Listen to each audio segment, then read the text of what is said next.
जहाँ पे मैंने 2010 से प्रचार शुरू किया था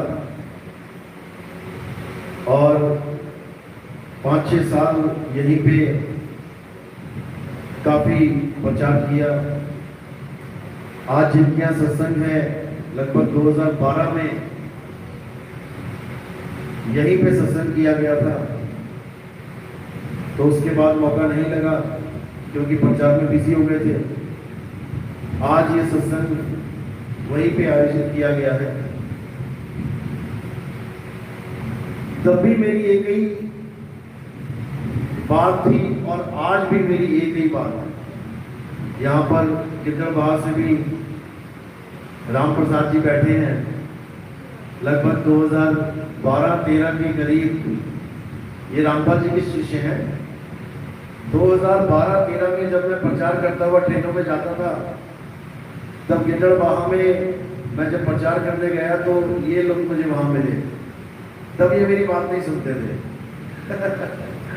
इनकी पूरी मंडली होती थी रामपाल जी महाराज के चेलों की, लेकिन मेरी बात मानते नहीं थे क्योंकि अच्छी तरह समझ नहीं पाए थे। रंग कोई और चढ़ा हुआ था, जो मैं समझा रहा था वो समझ में नहीं आ रहा था। एक तो सत्संग भी किए मैंने वहां प्रोजेक्टर लगा के, मतलब ये पूरी बेल्ट दिन रात बस यही काम था, चलो सत्संग करो, चलो प्रचार करो। ट्रेनों में इधर से उधर, उधर से उधर, स्टेशनों में उधर उधर के पर्चे बांटना लोगों को। 2010 से यही प्रचार का काम शुरू किया हुआ था, लेकिन मालिक की दया है कि अब कहते हैं आज बीज लगाया तो आज ही फल नहीं मिलेगा। आज कोई पौधा लगा दिया तुमने गमले में तो आज ही थोड़ी नहीं वो पेड़ बन जाएगा, फल देगा। 13 साल लग गए जो आज फल मिल रहा है। आज जो लोग मेरी बात को सुन भी रहे हैं, समझ भी रहे हैं, और जो नहीं मान रहे हैं उनके साथ चर्चा भी चल रही है लोगों की। और परमात्मा की दया है कि इस ज्ञान को कोई काट नहीं पा रहा है, इस ज्ञान को कोई काट सकता भी नहीं है, क्योंकि ये हर प्रकार के ज्ञान का सार है। इसीलिए इसको सार ज्ञान, सार शब्द, मूल ज्ञान ये बोला जाता है। लोग हमारी बात को काट नहीं सकते, नाराज हो सकते हैं। एक घंटा चर्चा चलेगी, नाराज होकर उठ के चले जाएंगे। लड़ सकते हैं, झगड़ा कर लेंगे, गाली दे सकते हैं, गाली भी मिल जाती है कई बार, बदनाम कर सकते हैं, उल्टे पुल्टे इल्जाम भी लगा देंगे कि भाई इसकी बात का तो हमारे पास जवाब नहीं है, अब इसके रथ को कैसे रोका जाए। कोई ना कोई बदनामी लगा दो इसके साथ, तो लोग क्या कहेंगे, अच्छा उसने ये काम कर रखे हो। तो यानी ज्ञान से विमुख हो गए वो लोग। जब मैं कहता हूं लोगों को कि मैं परीक्षा ले रहा हूं और 2023 में उसका रिजल्ट आएगा, लोग कहते हैं इतने चेले हैं आपके, सबकी परीक्षा कैसे लोगे?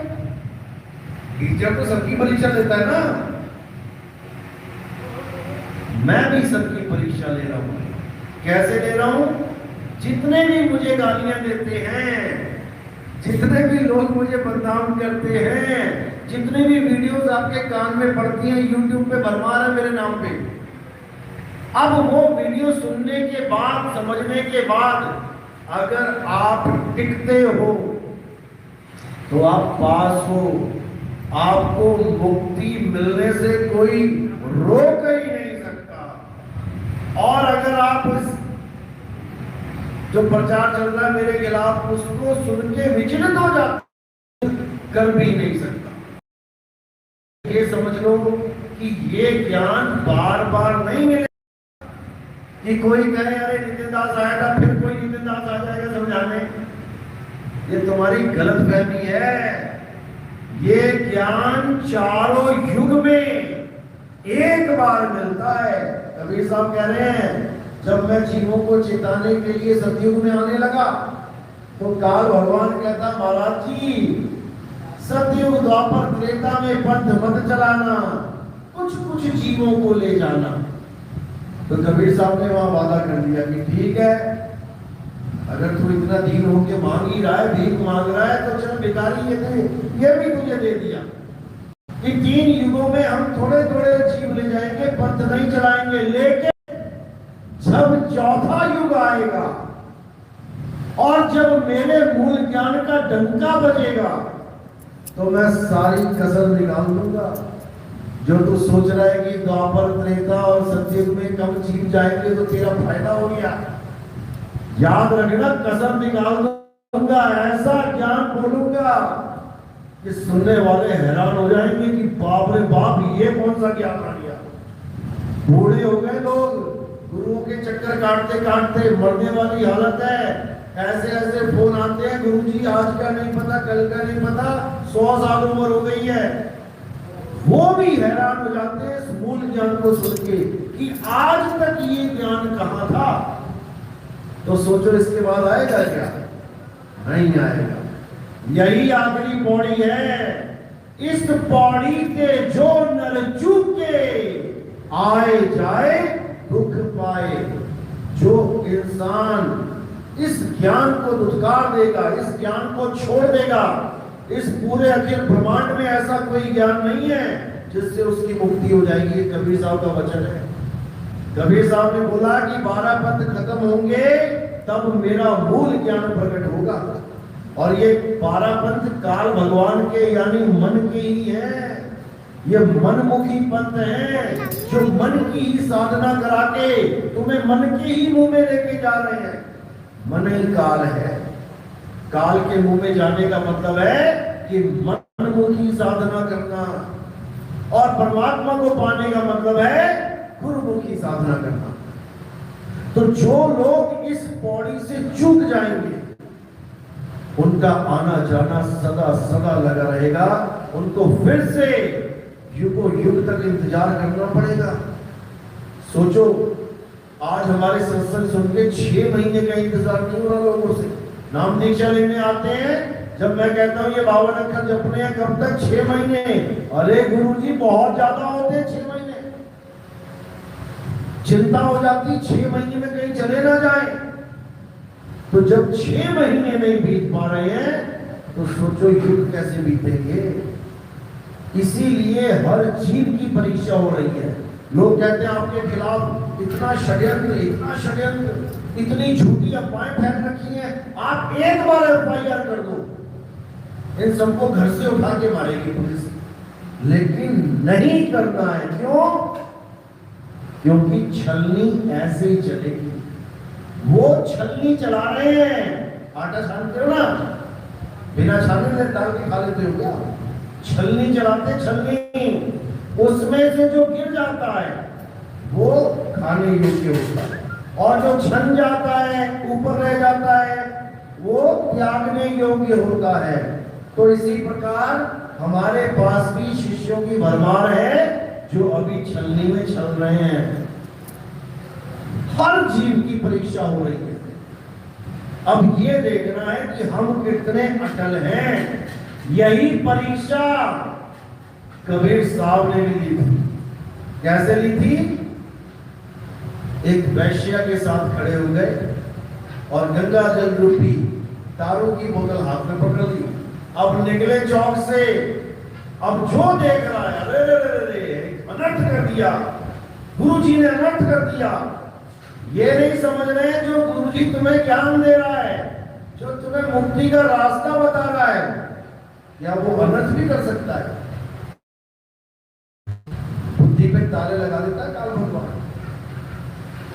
सबके ताले लग गए। 64 लाख में से कितने बचे थे? 2। 64 लाख में 2 बचे। 2 भी कबीर साहब के द्वारा मुक्त नहीं हुए। उन 2 ने भी एक गलती कर दी थी। क्या गलती कर दी पता है? उन्होंने कहा गुरुजी हमें पूरा विश्वास है आप पे कि आप ये काम नहीं कर सकते, लेकिन जब लेकिन बोल दिया गलती हो गई। क्या बोला था? लेकिन आप यहां मत बैठो, लोग क्या सोचेंगे। कहां बैठे थे वो? हैं? चंडाली के चौक में, जहां पर औरतों को नीलाम किया जाता था, वहां जाके बैठ गए वो। तो वो दोनों कहते हैं गुरुजी जो आप लीला कर रहे हो, जो लोगों ने बात बता रहे हैं, क्योंकि वो बाहर थे उस वक्त, वो सुनते सुनते आ रहे थे, हर जगह यही बात चल रही थी, गुरुजी ने ऐसे किया, गुरुजी ने ऐसे किया, गुरुजी ने ऐसे किया। उनका विश्वास नहीं डगमगाया। लेकिन जब देखा कि चंडाली के चौक में बैठे कबीर साहब, तब उनके मन में इतनी बात आई कि गुरुजी आपको यहाँ बैठना शोभा नहीं देता, आप यहाँ मत बैठो, लोग क्या सोचेंगे।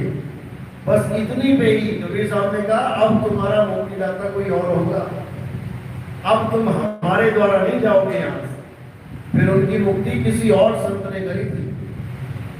तो ऐसे ही ये भी परीक्षा चल रही है भाई। करने को बहुत कुछ कर सकते हैं, लेकिन हमारा ये मकसद है ही नहीं।